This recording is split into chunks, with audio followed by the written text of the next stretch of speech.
Good day to the viewing and listening public. I am Stacey Carmichael, and this is the COVID-19 update for today, Friday, April 29, 2022. Of course, I'm joined by the Minister of Health, the Honorable Dr. Frank Anthony. Minister Anthony, it's a pleasure having you again on COVID-19 update. How are you today? I'm good. Great. To get into the questions, another huge development in health, the FDA authorizes the first COVID-19 breath test. What are your thoughts on this, and could you explain to us briefly how this works? Well, I think it's a good development. The test kits that we've had so far have been more the traditional types of test kits. So those that you would have to get a nasal sample and then use that sample to test to see whether or not people have COVID.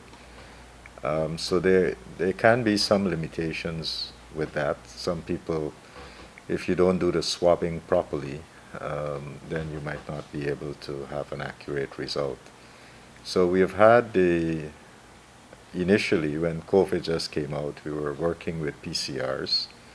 Then we were able to change the amount of time it took to get a PCR by having point of care testing, such as these gene export machines that allow you to do testing within an hour.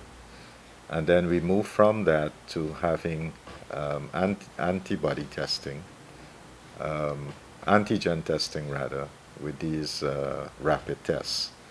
So they have, and that you take about 15 to 20 minutes.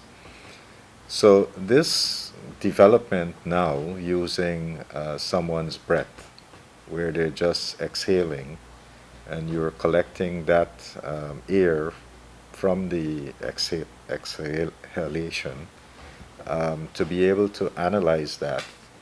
Um, it's pain-free because a lot of people don't like somebody swabbing them. So I think it would make a difference. The FDA on the 14th of April would have authorized the use of this technique. And the test is really called an Inspect IR COVID-19 breathalyzer test. So that's what the FDA has authorized.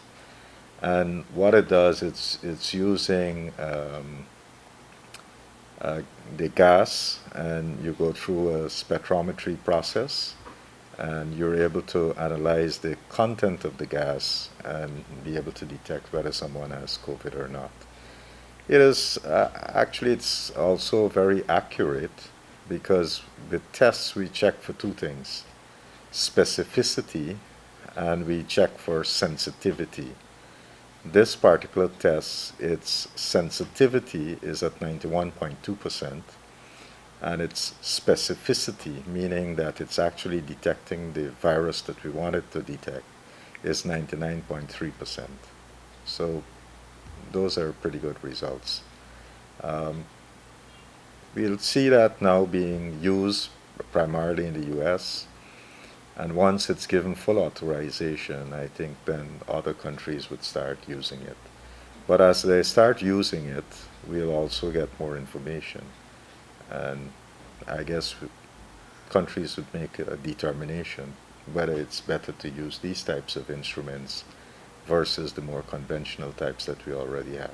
Do you see Guyana benefiting from this new intervention once all the research is done and you get the results? Well, I think we would look at it and see what advantages, if any, it would bring to our current testing landscape here in Guyana. And if it's going to be beneficial, then obviously we're going to get it into the country.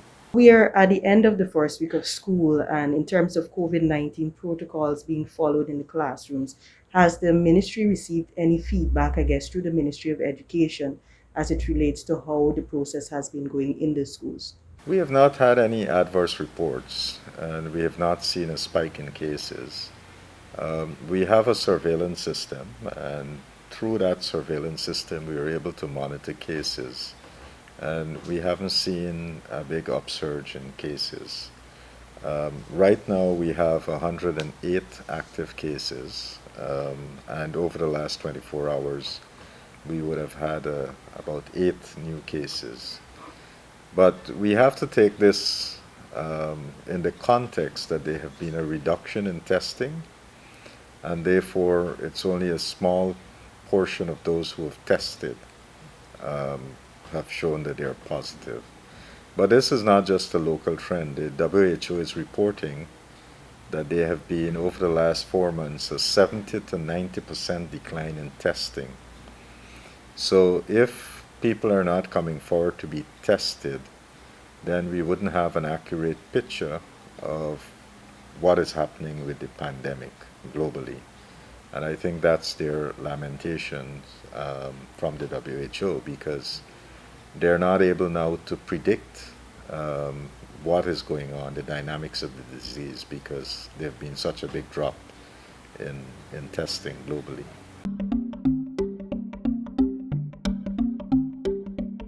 Our adolescent population, the big challenge there is that we need parental permission.